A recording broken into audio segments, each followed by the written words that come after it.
ओम श्री गणेशाय नमः। नमस्कार प्रिय भक्तों, आज हम आपको अहोई अष्टमी व्रत की कथा सुनाने जा रहे हैं। कार्तिक मास के कृष्ण पक्ष की अष्टमी तिथि पर अहोई अष्टमी का व्रत रखा जाता है। इस दिन महिलाएं विधि विधान से व्रत करती हैं और अहोई माता की पूजा करते हुए संतान की तरक्की और खुशहाली की कामना करती हैं। साथ ही अहोई अष्टमी का व्रत करना भी आवश्यक होता है। इसका पाठ करने से ही व्रत का पूर्ण फल प्राप्त होगा। एक नगर में एक साहूकार रहा करता था और उसके 7 लड़के थे। एक दिन उसकी स्त्री खदान में मिट्टी खोदने के लिए गई और जैसे ही उसने जाकर वहां कुदाल मारी, तभी बच्चे कुदाल की चोट से सदा के लिए सो गए। इसके बाद उसने कुदाल को स्याहू के खून से सना देखा तो उसे देख के बच्चे मर जाने का बड़ा दुख हुआ, परंतु वह विवश थी क्योंकि यह काम उसने अनजाने में हो गया था।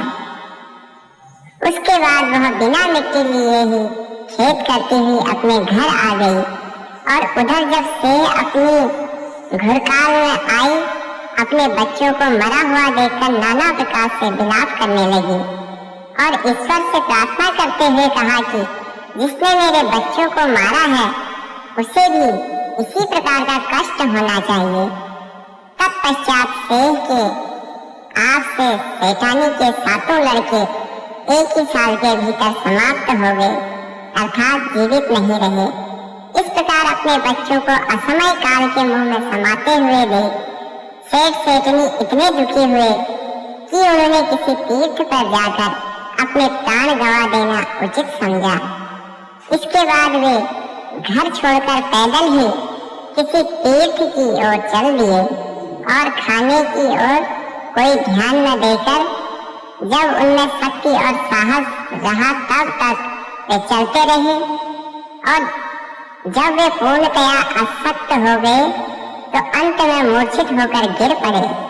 उनकी दशा देखकर भगवान करुणा सागर ने उनको मृत्यु से बचाने के लिए उनके पापों का अंत किया और इसी अवसर में आकाशवाणी हुई कि हे सेठ, तेरी सेठी ने मिट्टी खोदते समय ध्यान न देकर शेर के बच्चों को मार दिया, जिसके कारण तुम्हें बच्चों का दुख देखना पड़ा।